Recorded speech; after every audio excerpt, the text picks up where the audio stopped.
Hello दोस्तों, एक बार फिर से स्वागत है आप सभी का आपके अपने यूट्यूब चैनल में। तो दोस्तों आइए आज हम लोग आधुनिक भारत इतिहास का सेकंड चैप्टर मुगल साम्राज्य का पतन तथा विघटन का एमसीक्यू याद करेंगे, जो कि एस.के. पांडे सर के बुक का होगा। पिछले वीडियो में हम लोग यूरोपीय कंपनियों का आगमन का एमसीक्यू याद किया था। आइए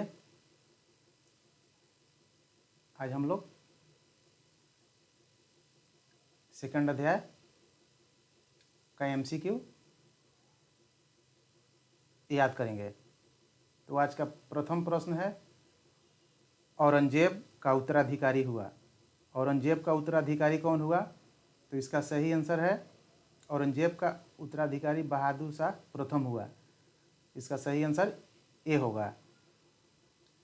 अगला प्रश्न है, नादिर शाह का आक्रमण किस मुगल शासक के काल में हुआ था?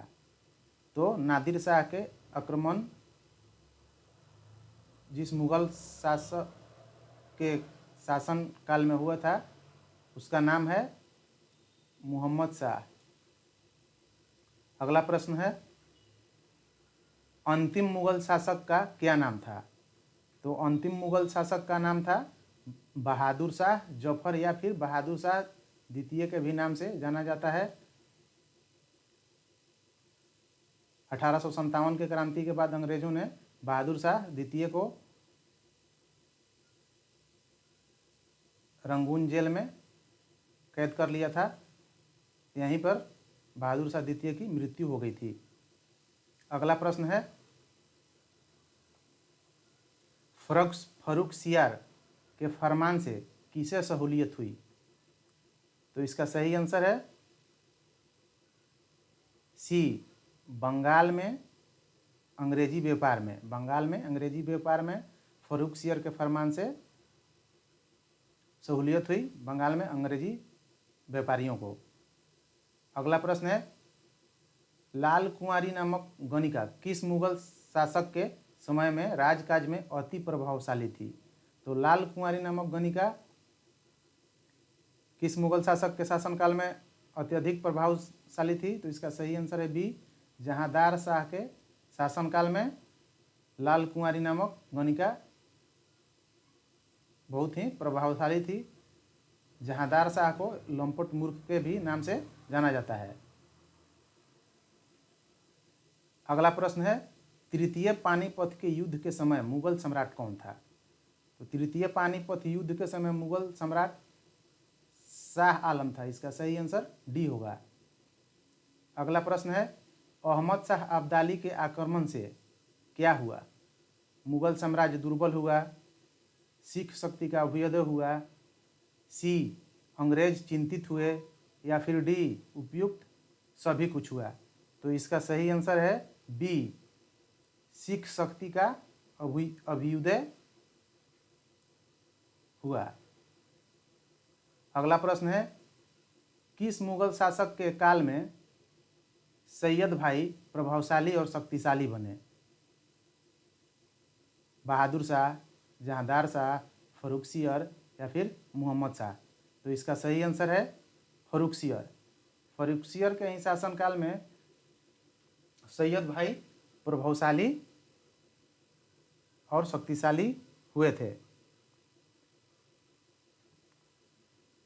अगला प्रश्न है, सैयद बंधुओं के दमन में निम्न में से किस गुट ने प्रमुख भूमिका निभाई थी? अफगानी, तुरानी, सी ईरानी, डी हिंदुस्तानी? तो इसका सही आंसर है बी, तुरानी। तुरानियों ने सैयद बंधुओं के दमन में प्रमुख भूमिका निभाई थी। अगला प्रश्न है, अहमद शाह ने 1748 ईस्वी में सफदर जंग को किस पद पर नियुक्त किया था? ए अवध का सूबेदार, बी साम्राज्य का वजीर, सी मीर बख्शी, या फिर डी बिहार सूबे का दीवान? तो इसका सही आंसर है बी, साम्राज्य का वजीर नियुक्त किया था। अहमद शाह ने 1748 ईस्वी में सफदर जंग को वजीर के पद पे नियुक्त किया था।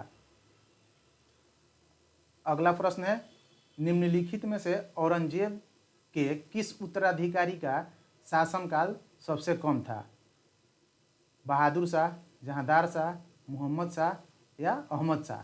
तो इसका सही आंसर है बी, जहांदार शाह का शासनकाल सबसे कम रहा था। अगला प्रश्न है 12 नंबर, निम्नलिखित युग्मों में से कौन एक सामान्यतः राजा बनाने वाले सैयद भाइयों के बारे में सत्य है? ए, रफ़ी उद दरजात एवं रफ़ी उद दौला, जहांदार शाह एवं अहमद शाह, सी, हुसैन अली एवं अब्दुल्ला खां, या फिर डी, जुल्फ़िकार अली एवं अब्दुल्ला खां? तो इसका सही आंसर है 12 का सी होगा सही आंसर, हुसैन अली और अब्दुल्ला खां। ये दोनों भाइयों का नाम था हुसैन अली और अब्दुल्ला खां। अगला प्रश्न है, मध्य 18वीं शताब्दी में मुगल दरबार के निम्नलिखित 3 वजीरों का कालानुक्रम क्या है? तो इसका पहला है सफदरजंग, दूसरा है इमाद उल मुल्क और तीसरा है वाजिद खां। तो इसका सही कालक्रम है डी, पहले वाजिद खां, फिर सफदरजंग और उसके बाद इमाद उल मुल्क वजीर बना था। अगला प्रश्न है, बहादुर शाह प्रथम ने नहीं किया, क्या नहीं किया इसमें से? ए, जजिया का खात्मा, बी, शाहू की रिहाई, सी, दरबार में फिर से होली खेलने की शुरुआत, या फिर डी, सती प्रथा का समर्थन? कह रहा है क्वेश्चन क्या कि बहादुर शाह प्रथम ने नहीं किया। तो इसका सही आंसर है कि जजिया का खात्मा बहादुर शाह ने नहीं किया था। अगला प्रश्न है, जून 1707 ईस्वी में जजाऊ का युद्ध किसके बीच हुआ था? मुअज्जम और आजम के बीच, आजम और काम्बक्स के बीच, मुअज्जम और अकबर के बीच, दारा शिकोह और औरंगजेब के बीच? तो इसका सही आंसर है कि जजाऊ का युद्ध मुअज्जम और आजम के बीच में हुआ था। और कब हुआ था? तो 1707 ईस्वी में जजाऊ का युद्ध हुआ था। ये भी क्वेश्चन कभी कभी पूछ लिया जाता है। अगला प्रश्न है, जय सिंह को मिर्जा राजा की पदवी किसने दी? जहांदार शाह, बी, बहादुर शाह, सी, औरंगजेब, डी, मोहम्मद शाह? तो इसका सही आंसर है जहांदार शाह। जय सिंह को मिर्जा राजा की पदवी जहांदार शाह ने दिया था। अगला प्रश्न है, किस शासक का शासनकाल सबसे कम था? रफ़ी उद दरजात, रफ़ी उद दौला, जहांदार शाह या बहादुर शाह? तो इसका सही आंसर है रफ़ी उद दरजात का शासनकाल सबसे कम था। हालांकि रफ़ी उद दौला भी बहुत कम समय के लिए रहा था, 2-3 महीने के लिए, लेकिन उससे भी कम रफ़ी उद दरजात का शासनकाल रहा है। और जहांदार शाह और बहादुर शाह इसका तो शासनकाल इन दोनों से बहुत अधिक है। अगला प्रश्न है, शाह आलम द्वितीय की उपाधि किसने धारण की थी? रफ़ी उद दरजात, रोशन अख्तर, रफ़ी उद दौला या फिर फर्रुखसियर? शाहजहां द्वितीय की उपाधि रफ़ी उद दौला ने धारण की थी। अगला प्रश्न है, सैयद बंधुओं का अंत किसके समय में हुआ था? सैयद बंधुओं का अंत किसके समय में हुआ था? तो मोहम्मद शाह, अहमद शाह, फर्रुखसियर या उपरोक्त में से कोई नहीं? तो इसका सही आंसर है सैयद बंधुओं का अंत मोहम्मद शाह के शासनकाल में हुआ था।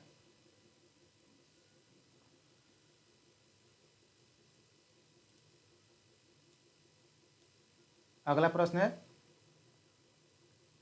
अहमद शाह अब्दाली के भारत पर प्रथम आक्रमण के समय शासक कौन था? तो अहमद शाह अब्दाली के भारत पर आक्रमण के समय पहला शासक अहमद शाह ही था। अहमद शाह के ही शासनकाल में अहमद शाह अब्दाली का आक्रमण हुआ था। अगला प्रश्न है 21 नंबर, अली गौहर किसका नाम था? तो अली गौहर शाह आलम द्वितीय का नाम था। 22 नंबर प्रश्न है, किस मुगल शासक ने राजा राम मोहन राय को राजा की उपाधि दी? तो इसका सही आंसर है, आप लोग जानते भी होंगे कि अकबर द्वितीय ने राजा राम मोहन राय को राजा की उपाधि दिया था। अगला प्रश्न है, मुगलों के सिक्के किसके समय में बंद हुए? बहादुर शाह जफर, बहादुर शाह प्रथम, या मोहम्मद शाह, या फिर अकबर द्वितीय? तो इसका सही आंसर है अकबर द्वितीय।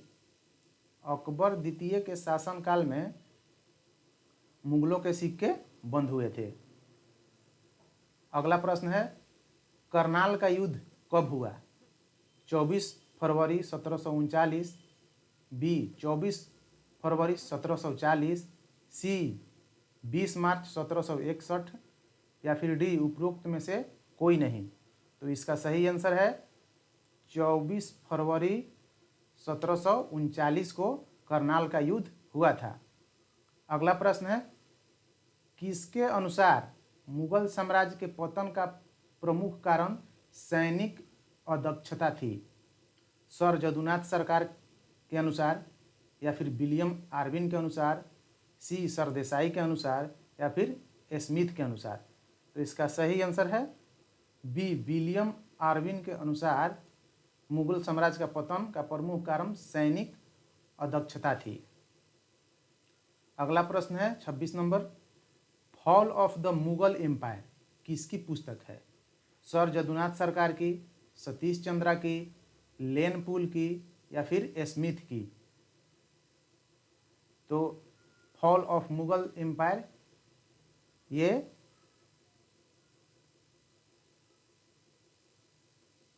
सर जदुनाथ सरकार की पुस्तक है, fall of the Mughal empire. अगला प्रश्न है, मुगल साम्राज्य के पतन का प्रमुख कारण था, क्या था? ए अयोग्य उत्तराधिकारी, बी सैनिक अदक्षता, सी मराठों का उत्थान, या फिर डी आर्थिक दिवालियापन? तो इसका सही आंसर है अयोग्य उत्तराधिकारी। मुगल साम्राज्य का पतन का प्रमुख कारण अयोग्य उत्तराधिकारी को माना जाता है, क्योंकि औरंगजेब के बाद कोई भी योग्य शासक मुगल साम्राज्य में नहीं हुआ जो कि साम्राज्य का विस्तार कर सके। फलस्वरूप मुगल साम्राज्य का धीरे धीरे पतन हो गया।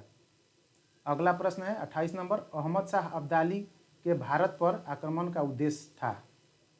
तो अहमद शाह अब्दाली के भारत पर आक्रमण का मेन उद्देश्य क्या था? ए धन को लूटना, बी साम्राज्य स्थापित करना, सी मराठों से बदला लेना, या फिर डी उपरोक्त में से कोई नहीं? तो इसका सही आंसर है अहमद शाह अब्दाली के भारत पर आक्रमण का मेन उद्देश्य यहाँ से धन को लूटना था। अगला प्रश्न है, नादिर शाह का दिल्ली पर अधिकार हुआ? नादिर शाह का दिल्ली पर अधिकार कब हुआ? देखते हैं ऑप्शन, 24 फरवरी 1739 को, बी 20 मार्च 1739 को, या फिर सी 30 मार्च 1761 को, या डी 20 मार्च 1740 को? तो इसका सही आंसर होगा 20 मार्च 1739 को नादिर शाह ने दिल्ली पर अधिकार कर लिया था। और इस चैप्टर का लास्ट प्रश्न है 30 नंबर, नादिर शाह के आक्रमण के समय मुगल सेना का मीर बख्शी कौन था? ए मोहम्मद शाह, बी सआदत खान, सी खाने दौरान, या फिर डी चिनकिलिज खां? तो इसका सही आंसर है नादिर शाह के आक्रमण के समय मुगल सेना का मीर बख्शी खाने दौरान था।